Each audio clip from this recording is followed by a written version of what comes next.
Hay muchas razones por las que las personas no van al psicólogo o acuden a terapia. ¿Cuál es tu percepción sobre eso?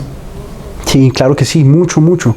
Es muy frecuente que veamos amigos, conocidos, gente con preguntas muy valiosas para ir a terapia, pero a veces no dan ese último paso, ¿no? Entonces creo que vale mucho la pena como deconstruir algunos de estos mitos, estos obstáculos que a veces afectan esa decisión final, ¿no? Creo que el primero de ellos tiene que ver un poco con la noción que hay un poco generalizada sobre el hecho de que la terapia, digamos, es para tratar a los enfermos o a los locos.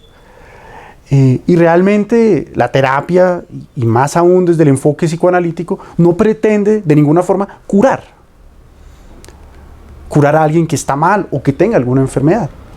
Para nada.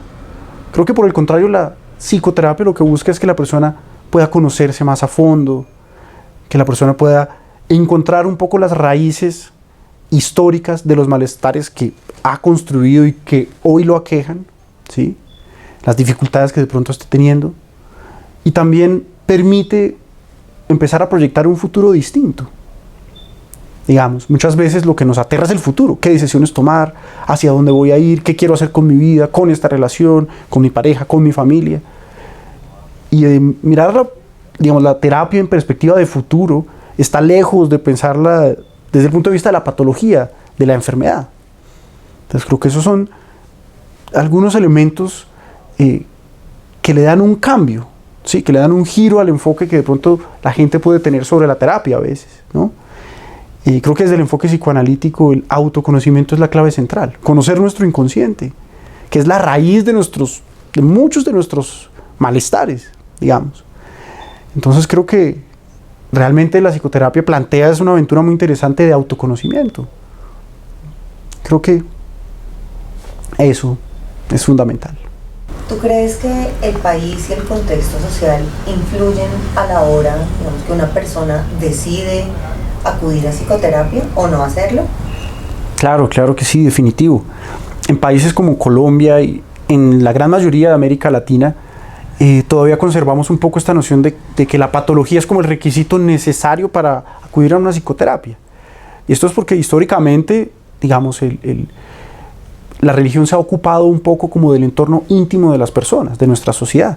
Y eso, digamos, que le ha restado un poco terreno a que la psicoterapia pues ocupe ese lugar y que se inmiscuya en los asuntos, digamos, de nuestra cultura, en nuestro diario vivir.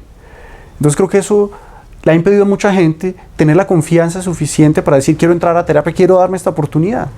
Porque naturalmente existe como, digamos, ese estereotipo, ¿sí? Como ese estigma sobre asistir a tratar nuestra mente, ¿no?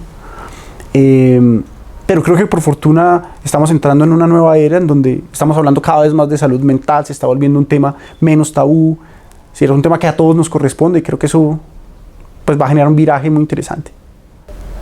Muchas veces las personas no saben a quién se van a encontrar, ¿no? ¿Quién va a ser el terapeuta? ¿Quién va a ser el psicólogo? ¿Cómo podrías ayudar a una persona que lo está considerando pues a entender ese punto que es importante? Claro que sí.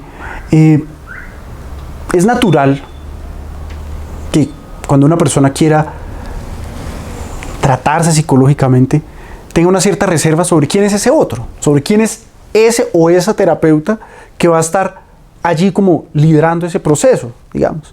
Entonces, claramente una de esas barreras para entrar a la terapia es que a veces no hay suficiente confianza sobre el terapeuta, sobre quién es él o la terapeuta.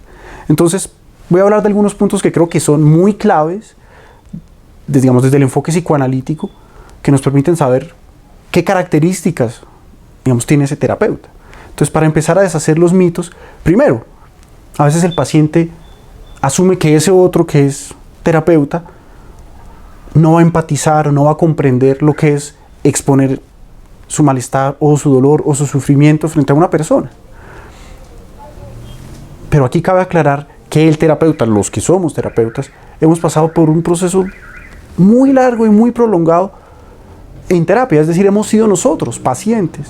Quiere decir que hemos enfrentado esa situación de hablar de nuestros miedos, de nuestros temores, que somos tan humanos como ellos y que hemos pasado ya por ese proceso. Entonces, claro que eso nos permite ser muy, muy, muy empáticos con lo que esa persona está allí comunicándonos. Y nos permite tener el tacto suficiente para escuchar sin juzgar lo que esa otra persona tiene por decirnos. Entonces eso nos pone, digamos, en un nivel de empatía humana que es súper necesario. En segunda medida, se puede creer que él o la terapeuta va a entrar allí desde una posición de que todo lo sabe, todo lo tiene perfectamente claro, como si fuera el poseedor de todo el conocimiento, ¿no?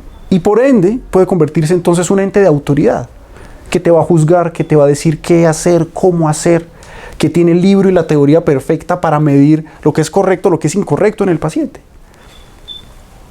Nada más lejos de la realidad. Por el contrario, el psicoterapeuta de enfoque psicoanalítico, como trabajamos en Andamos, parte de todo lo contrario, de que la prioridad es conocer al paciente, respetar su diálogo, lo que tiene por comunicarnos, y poco a poco ahí iremos construyendo la alianza terapéutica, como ese vínculo terapéutico que es la clave para que el proceso empiece a avanzar.